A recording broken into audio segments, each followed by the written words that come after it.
Cool. Hi, I'm Takuma. I use any pronouns. I'm a 26-year-old game designer, currently living in Portland, and I am Japanese, American-ish, like Itten Gose. um, I moved here when I was 10 months old. Right, perfect. Okay. And then, so can you describe your art medium or what goes into game design?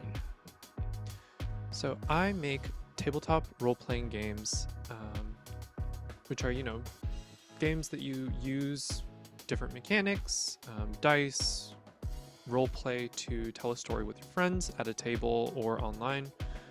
And the core bits of game design, I think, are the same among any game. It's just kind of how you present it and how it's formatted and things like that. Um, I really, really like simple mechanics that, have a little bit of depth to them. And I also really like theater and improv and things like that. And I think tabletop role playing games really bring out both of those things really well. Yeah.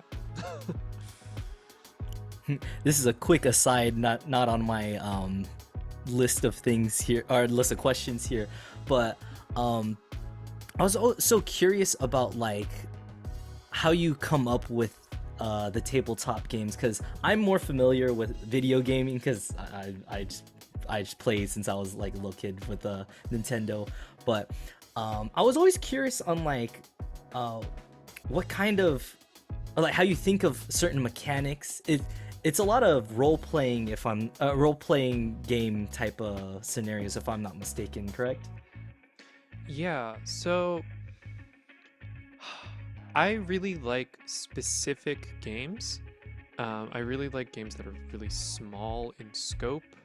Um, a game that I was working on with a friend a bit ago that I really, really love is a game about making a bunch of characters in a city who are lonely in some way or another.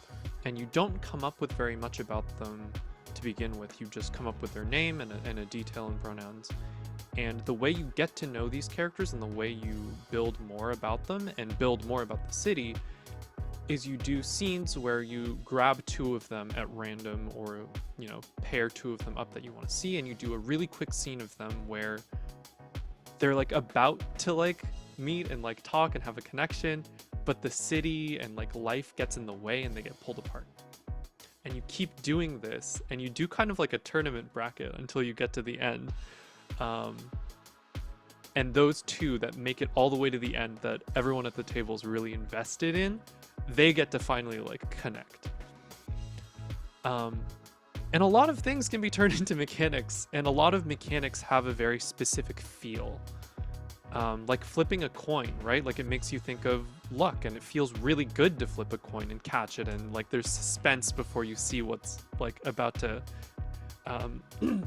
be on that coin. And I really like messing with how mechanics feel and like picking very specific mechanics that feel right for the scenario, for the situation. That's the thing that I love most about game design. And, obviously, like, taste is subjective and it's not going to feel that way for a lot of people, but I think a lot of game design for me is a mechanic feels a certain way and feels right for a story, and I am explaining that feeling and explaining how to use it to other people. That's what a game is. That's what a tabletop role-playing game is.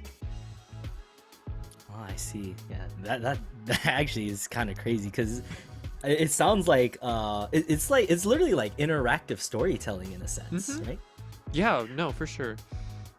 Yeah, I always like because I'm a musical artist myself, and I do a lot of hip hop and R&B, so I focus on lyricism, and so it's like getting to hear these different mediums of like storytelling is very intriguing to me. I always love hearing people's processes about that. Yeah. So yeah. Okay. So the next question is, so what made you want to pursue your art? So what really grasped you into it? I think that, as a minority, it can be hard to see yourself in stories. And I think that can kind of lead to a frustration with a lot of stories that you can easily access. And I think for me, it made me want to tell my own stories. The problem is I'm very picky, and a lot of like video games and a lot of tabletop games really just didn't do it for me, or was like, this could be more fun, this could be more simple, this is taking too long. And I think that combined with my like improv and theater background and those kinds of games that are storytelling games but are really easy to teach and really short, and do cool things with like physical space and collaboration and all of those things, that kind of all converged into, oh, I want to tell stories like with my friends about characters like us, about types of stories that we care about that we don't get to see in like mainstream media very much. Oh, that's awesome. So yeah, the next question is, what do you aspire to accomplish with game designing?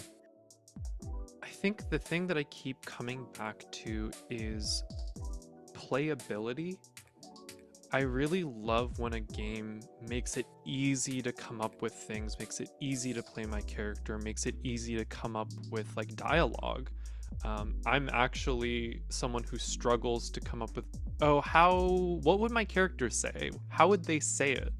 And a lot of my design is like coming up with things that help me get around that, or that help me come up with things to say. And I think that's a thing that a lot of people struggle with as well.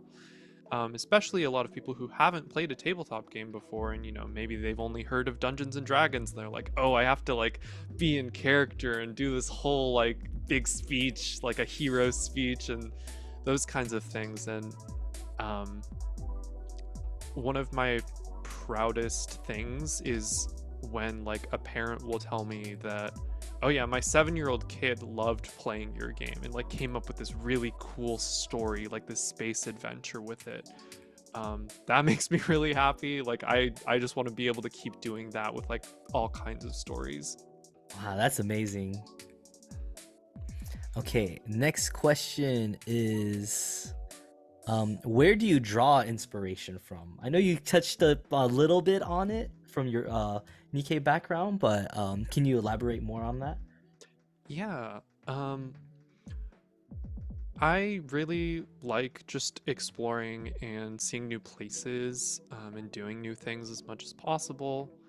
And I really like how in games you can explore places and ideas that like aren't possible in the real world. Like that's what draws me to fantasy and sci-fi and things like that.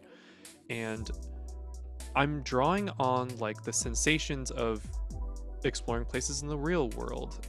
A lot of my stuff is drawing from trips I took back to Japan to see my grandparents, and like when I was really little and we would like play in the river in like rural Japan, or hikes that I used to go to when I was part of like the Boy Scouts, or like New Hampshire has a lot of good mountains and good hiking, or exploring old cities.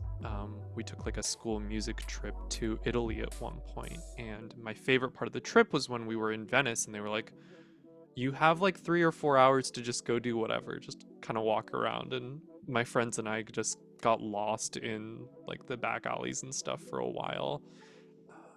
Took a bunch of pictures, and like that was probably the coolest part of the trip for me. So a lot of your games come from like life experiences themselves then, huh? Yeah, it's like a combination of, right, this is how I felt, this is how I want people to feel and like think about a place and think about things, and then I combine that with like types of storytelling in like a manga that I've read or a show that I'm watching. Like, okay, I want a post-apocalyptic kind of world, but I want it to be more slice of life, like that kind of thing. How do I get people to come up with that stuff on their own and like connect to it the same way I do? Make the same connections that I'm making in my head between my like life experience and like other like media touchstones that I'm drawing on. Yeah, that's what I'm shooting for. Okay, dang. Okay, so next, do you have any dream collaborations that, like, if you were to create a game with someone else, who would that be? Or it could be multiple people. Oh, that's a really good question. I actually just got to do a I just wrapped a crowdfunding campaign for Stewpot Tales from a Fantasy Tavern, and the thing that I really wanted with that game was for it to have a lot of really cool art in it. Um, and I got to work with a bunch of like queer Asian artists. Um, I had a really great art director, Lucia Searsword. I got to work with artists like Grime and LMA and Silica, and they made that book look really incredible. And I it's hard to think of like one specific person for me, I think, because it's like each project's different. Each thing is like there are people out there who are perfect for that thing, and um yeah, I think the experience of this project has been I just really really want to work with other queer Asian artists on everything. um I will say some of the stretch goal contributors like Kevin Wen and Viditya Valetti, um, and Charu Patel,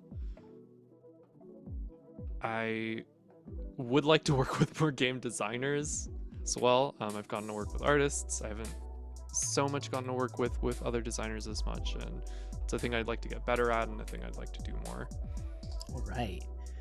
Okay, next question is, what do you like to express the most in your art?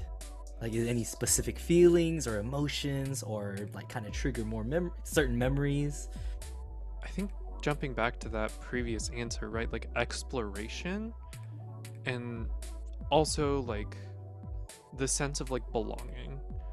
Um, Kind of like the kind of artist name that I use is No Road Home, right? And I'm sure a lot of other Nikkei can relate to this of being like, oh, there's like so much stuff that I'm between, and I don't really feel like I belong here, but I don't really belong in the other place, and all of that. Um, Especially being like, you know, a queer person, a trans person, only makes it more difficult. And I think I picked No Road Home because I think that that is something that you have to build. Like, home is something that you have to build, and it's always going to be temporary and changing, and it's the people that are around you and you're spending time with, and the places that you go to, and the places that are important to you. And I think it's a combination of exploration and adventure and like seeing the world and seeing new things and getting really excited about that and being wowed by that. The sublime is a concept that I bring up a lot of. It's like awe and fear and something more than that, and it's hard to put into words, like standing at the edge of a cliff and looking out at the ocean. And it's all of that like big emotion combined with a sense of like found family and home and belonging. That's great. And the next one is, I know you touched up upon it a little earlier, but how do you feel your Nikkei identity plays a role in your art? Yeah, it's so hard to talk about, I think, because it's like always present, but it's hard to put into words, I think. Um like all of the stuff that I got to watch, the fact that my parents like played a lot of video games in college, like that's, you know, not necessarily true for a lot of other people. the way that I moved around a lot, the way that I've had a lot of experience in foreign countries, and that made me less afraid to go to other places, and all of that kind of coming together. Like it's always there. And I felt like a fraud for a long time because I think that I'm not very overt about my identity in a lot of my work. I never felt like I was a very queer artist or a very Nikkei artist or a very Asian artist. Like, it wasn't something that came up in the games that I was making. But I think as I've like grown as an artist and like reflected more on it, like it's always in there. There's always some part of it that's holding it down.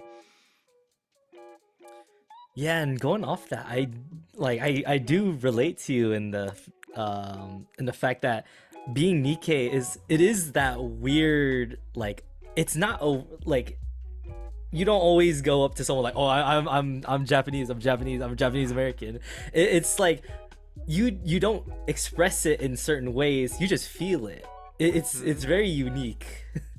Yeah, and it's like, yeah, there's cultural stuff too, right? Like you're not supposed to be loud about your stuff. Like, I think that's definitely a part of it too. I know, especially being Japanese, we're not known for being loud at all.